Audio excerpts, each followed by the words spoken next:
Isa din yan sa mga rason kung bakit parang naiiyak tuloy ako. Yeah, you got that yummy, yum, that yummy, yum, that yummy, yum. Yeah, you got that yummy, yum, that yummy, yum, that yummy, yum. We're on my way, yeah. Ayan, hey guys! So welcome again to our YouTube channel, and habang si Habi nag-order ng kanyang Szechuan noodles sa Liwa dito sa Fort Francis. Ayan, andito ako, inaantay ko lang siya kasi ayaw ko nun sumama kasi ayaw ko na nga talaga nung lamig dito. Ayun, so yun, nagtataka sila bakit yung yung ano ko, yung sombrero ko ganyan, New York. Ayan, kasi syempre bago ko minahal yung Canada, syempre mahal ko muna yung US.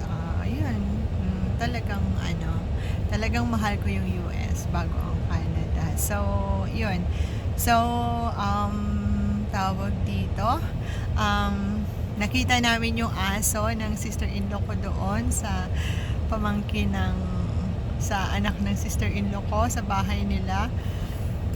So ramdam na ramdam mo talaga na yung aso, yung parang halos gusto na magsalita dahil miss na miss kami ni Habi, lalo na ako kasi grabe ako pag nagmahal ng aso. Alam mo yung pupunasan ko every night bago matulog, tapos tututbrushan ko.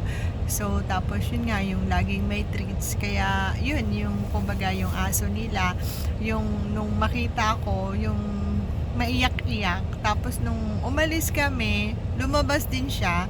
Tapos hindi siya parang ayaw niya nang pumasok sa loob nung bahay nung anak ng sister-in-law ko. So ang ginawa ko, lumabas ako para para bitbitin siya. Ayun, paglabas ko, nasa labas lang siya ng pintuan ng sasakyan. Gusto niya talagang sumama sa amin, kaya kawawa naman. So, kaya siguro talagang isa din yan sa mga rason kung bakit parang naiiyak tuloy ako. Isa din yan sa mga rason kung bakit mas pinili kong lumabas ulit ng airport nung 7 na i-cancel yung flight, or nung hindi na namin kaya yung time, kasi nga hindi talaga kayang iwanan yung aso, like si Sam, lalo na si Sam, 6 months ko na siyang nakasama. So talagang mahal na mahal ko siya. Alam mo yung excitement ng aso pag nakikita ka, sobra talaga. Alam mo yung grabe yung loyalty. So yun, walang kapantay. Kaya pinapanalangin ko talaga na yun nga, yung wala na kaming aberya pag umalis kami sa 16. Ayun, kasi pag may aberya pa, talagang malulungkot na talaga ako. Wala talaga ako magawa kung may aberya. Talagang iiwanan ko na yung aso tsaka si Habi. Kasi yung kinuha naming ticket, na siya, yung kapag na-reschedule ulit, ibabalik lahat ng what you call this, yung ibabalik lahat yung aming halaga ng ticket, kasi meron siyang insurance. So yung full na yung binayad namin, kahit medyo mahal, para ma-secure. Yun yung gusto ko sa Habi ko, kasi talagang sinisecure niya na. At yung sabi niya sa akin na kung hindi man matuloy ulit dahil merong ulit aberya, talagang pakakawalan niya na ako. Yun, naiiyak na naman ako nung time na yun. Pero sabi ko sa sarili ko, kung talagang mangyari ulit, pero Lord, alam kong napaka-powerful mo, alam kong talagang makauwi na kami Pilipinas, ganun. So like, nung sinabi niya yon, naiiyak na naman ako. Pero yes, ready ako if in case na mag-travel na wala sila. Although masakit, pero yun lang talaga yung magagawa ko, kasi hindi na pwedeng hindi po pwedeng dalawang cancel na. Pero hindi ko rin alam hindi ko rin alam talaga hindi ko kasi kaya na naiwanan sila. So, sa mga nakaka-relate sa akin, maraming salamat sa mga naiinis. Sorry naman, OA na naman ako. Pero, ganun talaga. Alam mo, yung ibubuntong hininga mo na lang kasi, yun. Pero, okay. Yung lugar na to, kung may pangarap ka para sa'yo, para sa pamilya mo, at bata-bata ka pa, yung dito ka na. I-ready mo na yung sarili mo sa lamig kasi kayang-kaya mo naman. May mga nag-comment sa akin kung saan bibili ng talagang malamig.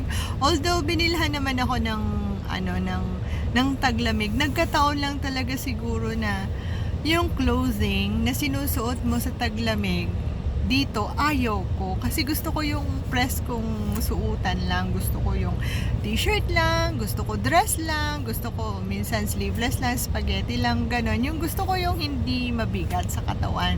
So kaya siguro hindi rin to bagay sa akin yung lugar na to, tawag dito. Plus the fact talaga na mahilig talaga ako sa halaman all year round.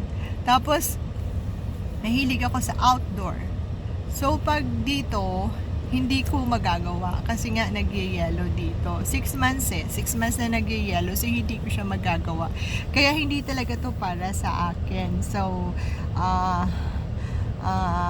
plus the fact na matanda na nga ako, may nag-comment na kasi matanda ka na. Yes, kasi matanda na ako, so yung tolerance ko sa lamig hindi na ganun kataas. Tsaka hindi ko talaga pinangarap yung lugar na to. I mean, yung pinangarap ko lang talaga siguro yung makapunta ako someday sa Grand Canyon. Yan lang. Wala nang iba. Yun lang yung pangarap ko. Ito yung sinasabi nating hindi mo inaakala, pero si God yung gumagawa ng paraan. Ito yung miracle ko, yung nandito ako. Ayun, so natutuwa ako kasi yun nga, sabi ko sa ate ko, kumusta naman yung mga halaman ko dyan, meron pa ba? Sabi niya, kasi binaha laging bumabaha sa Manila.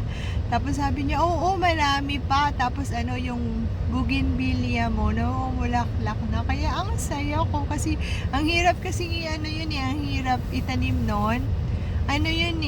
Siguro yung bougainvillea ko, 3 taon na siya. Ayun, namulaklak na daw siya.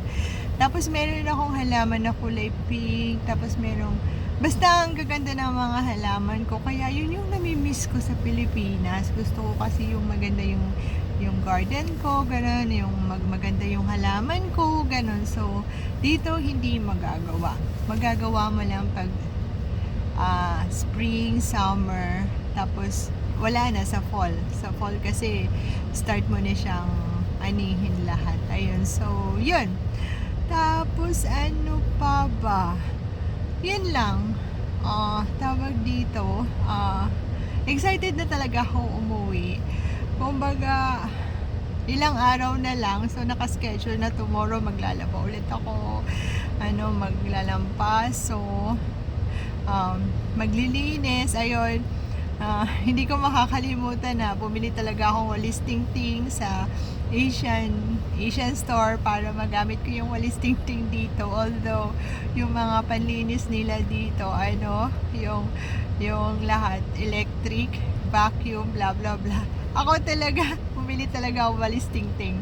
Lalo na pag sa stairs, ayun. So, yan, yung mga tawag dito, yung mga